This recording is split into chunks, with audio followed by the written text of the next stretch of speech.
This is episode 134 of the 4Ps, and happy holidays to everybody, because no matter what you celebrate, the holiday season is something that we can all enjoy. I know I've changed my Twitter bio to say ho ho ho. Light FM is playing non-stop Christmas music 24/7. We've even put up non-religious holiday lights around our house in the traditional white color scheme. And the next 4 weeks of this year are going to be a mad dash to accomplish everything that you had initially set out for when this crazy year began. The 4Ps. Professional. Political.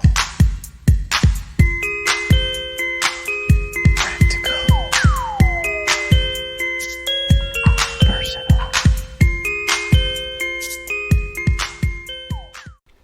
Hopefully that does not include travel or visiting family, friends, strangers, anywhere outside your home. So basically anything that you can accomplish inside your living room, have a go at it. Something political. According to the clock in my head, we're only 48 or so days away from getting a new president of the United States, and that's when Joe Biden will be sworn in. And right now, on social media and in other news channels, there are concurrent narratives for those looking forward and those looking backward. While Trump continues to baselessly contest the election without any data or evidence, many are beginning to deconstruct the devastating impact of these past 4 years. But the foundations of this evil go back much further, and in order to prevent the same mistakes, as well as just to learn how to correct the recent ones, we have to conduct an honest, objective, we have to take a historical look at how we got here. And only then can we better understand. We can better learn and stay vigilant and work towards progress and a better future. Yeah, cue the "we didn't start the fire" lyrics, because space travel, rock and roll, free love, the civil rights movement, all of that radical change from the last century began to come to an end before the year 2000. And it was in that year 2000 when I was studying government and politics and communication in college, when I was finishing up a senior thesis that asked, does the man make history, or does history make the man? Bill Clinton was about to leave office. The internet was still a quiet place for just instant messengers and chat rooms. And we had managed to successfully avoid complete global annihilation by the Y2K bug. But that drive towards modernity, it was already slowing down. Here we are 20 years later, and the desire for nostalgia in the U.S. has not slowed down. A large portion of our country still prefers to look backwards, back to a time when things may have been better for them, or their ancestors, or their own people, instead of looking ahead, forward, towards a better collective future and social progress for all of us. It reflects this broader stagnation that goes way beyond fashion or music. It tells us that America is stuck, both politically and economically. Look back 90 years or so. FDR's New Deal in 1932 turned the U.S. into a modern, center-left country that looked after its own citizens, providing secure employment, good pensions, relief for the poor, and the beginnings of suburbanization. Hadn't yet tackled civil rights. But LBJ, 20 years later, 30 years later, ushered in a wave of social reforms in the 1960s, and a greater society began to emerge. But rich, white, right-wing elites grew terrified that they were going to lose their privileges forever. Through the civil rights movement and anti-war protests and into the 70s, they saw an opportunity to appeal to Americans who feared all of this upheaval. They played on this nostalgia, on people's desire for an idealized past, which was under threat from modernity. With the election of Ronald Reagan in 1980 came the economic policies that rich right-wing elites had long been pushing for and awaited. Along with it came well-funded lobbying campaigns that continue to dominate American politics today. This leadership, the leadership of the political right wing, they learned from the left's protest movements of the 60s and seized on concepts like individual liberties and personal capitalism and a mistrust of the government. But by portraying the businessman as a victim, the right advocated widespread deregulation. Meanwhile, liberals got complacent. 80s culture, the Back to the Future storyline personified, right, about how great the 50s and 60s were. It promoted a past that was less radical, more steady, and more white.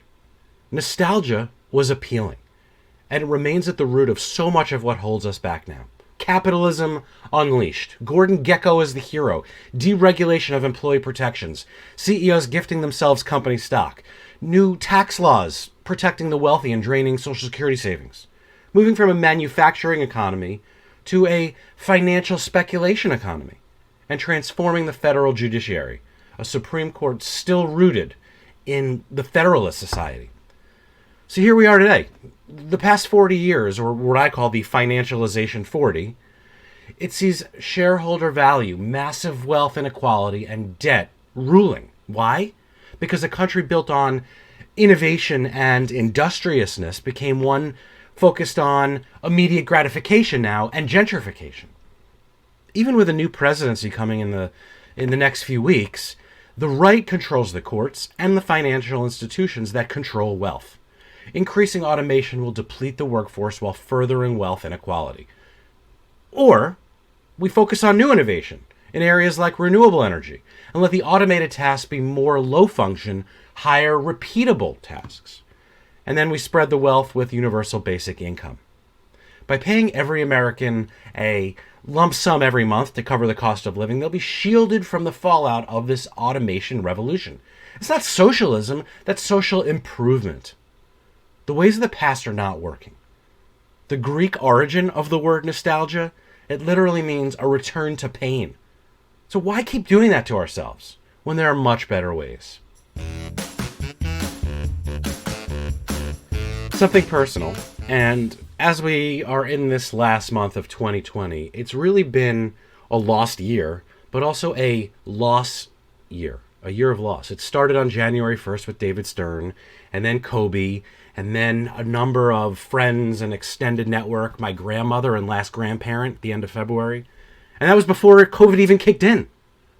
Ironically, I started the year on this mission to share weekly one person who touched my life and talk about and write about and just express gratitude for them while they're still alive. Because the worst thing in the world is to regret not telling someone what they meant to you while they're still living.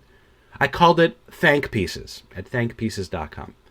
And as many of the people I wrote about are people I've lost touch with, part of me was hopeful that this could be a year of reconnection or reestablishment of those relationships. It hasn't been possible in real life, and it's been a little bit more possible virtually. But as COVID continued to spread and the election cycle distracted me, I admittedly lost some momentum somewhere around early August. It hasn't been updated as much and as frequently. I mean, this year kicked my ass in so many ways, but it's been an important project that I've managed to at least create, and now I would like to make a priority again for 2021. So that resolution continues. And please know that if you are hearing this or seeing this or reading this or whatever, you're probably a person that touched my life in some meaningful way, whether small or large. So, thank you. Something practical. For generations, scientists and philosophers, really, have pondered the existence of and debated the realities of parallel universes. Yet, we're living in all of them right now, here, on Earth, today. Whether it's in the morning or while having lunch, I spend a few minutes each day clicking through and reading the headlines from about 20 different websites, ranging from Fox News, Newsmax, and OAN, I read them, to CNN and MSNBC, and even far left Palma Report. Concurrent narratives are not new, but the availability of information and the speed with which these narratives can be shared and amplified, that's become staggering. Now combine that with our decreasing attention spans, the increasing sources of distraction, and, well, you know the rest, right? Human beings have developed a need for constant mental stimulation. And the modern world is saturated with distracting options. The need, it has a big effect on our orienting response, which is that thing in our brain that makes us pay special attention to anything that enters our field of vision, right? Paying attention is a skill we build by doing things like reading books or doing crossword puzzles without interruption and playing a full game of chess and actually focusing. All of these are things that people do less and less of today. Our focus gets broken up. Instead, we now prefer to spend most of our time engaged in activities that occur inside our own heads because we can jump around more easily. But that means in the real world, in the physical reality that we're dealing with, it looks like we are all over the place. Technology keeps us connected to the world, but our distractibility indicates that we are agnostic on the question of what's worth paying attention to. Technology does a lot of good, but it also erodes that ability to focus and just develop skills, form and express our own opinions, and connect with other people in meaningful ways and in real life. It's ultimately estranged us from the world that it aims to connect us to. It dulls our perception of surroundings and even our sense of self. And that diminishes a variety of actual skills. The uptick in depression and mental health cases over the last 1, 5, 10 years, it can be linked to a decrease in specialized skill sets. It used to be much easier to construct a stable identity, right? We had a job, we had tasks that we were experts in, and we did them. People relied on us for that. People usually worked and lived in the same place for most of their lives. Today, we value and encourage flexibility and mobility, which means we've encouraged to manage our digital presences and reinvent our personas and amplify our personalities digitally, but it results in people struggling to establish a sense of self, which leads to that feeling of loss and depression. But hope is not lost. We can reconnect with the world beyond our heads and beyond devices by honing our manual physical skills, creating constructive environments for ourselves, and engaging in social interactions instead of shying away from them. So there are 3 steps to doing this. Step 1, create a distraction-free environment for yourself by minimizing as many of the sensory inputs as possible that might distract you from achieving something or learning something. That means closing Facebook or Twitter while you're doing your job, or keeping the phone in the other room while you're reading a book. Step 2, broaden your possibilities as you develop more manual physical skills, whether it's yoga or painting or woodworking or shooting baskets, whatever it may be. That's also great for your body, it's good for your brain, and it's also satisfying. Having control of your own physical environment can be an excellent antidote to the feelings of helplessness and passivity that are engendered in the world of our smart devices. And step 3, focus on others and do some good for them, whether it's family, friends, neighbors. Shifting your attention away from yourself is a much better way to deal with negative feelings like frustration or rejection that naturally set in thanks to all that we have going on in our own worlds. Something professional. It only took 131 previous editions of the 4Ps for me to go in a somewhat reverse evolutionary multimedia direction. Whereas the 4Ps started as a video series 3 years ago and then adapted into a simulcast podcast companion, we're now in the 3rd week of a print newsletter, well, it's not really print, digital email newsletter and website version of the 4Ps, thanks to everyone's new favorite newsletter platform, Substack. A very popular tool for journalists and writers who have wanted to go out on their own and leave the safety and security of big publications and paywalls. Substack gives creators a way to develop their own subscription-based or free content model that goes straight to readers' inboxes. It's a web publishing DIY meets D2C, Back in September, the New York Times said we're having a Substack moment. And I followed and subscribed to a few of them. And they're people that I read across various publications who either left and wanted to start their own, or just people that I worked with or knew and had their own more personal or hobby-based content. For those writers and content creators who do charge readers, it has to be worth it.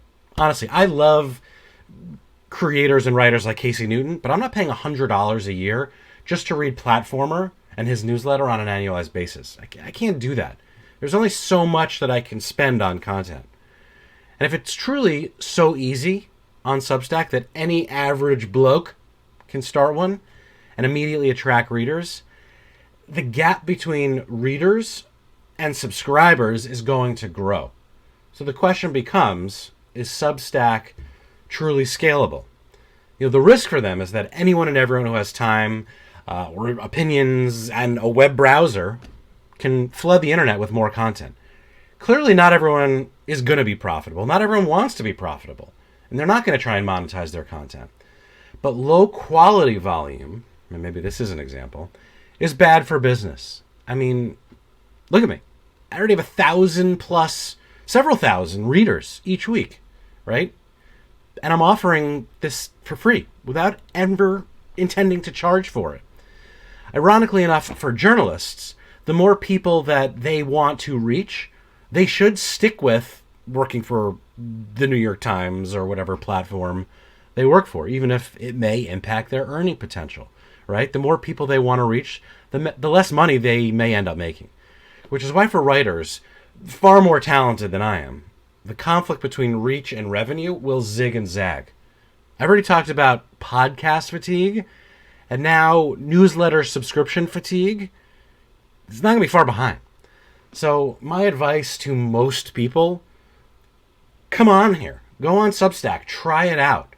But don't quit your day job. Unfortunately, many already have.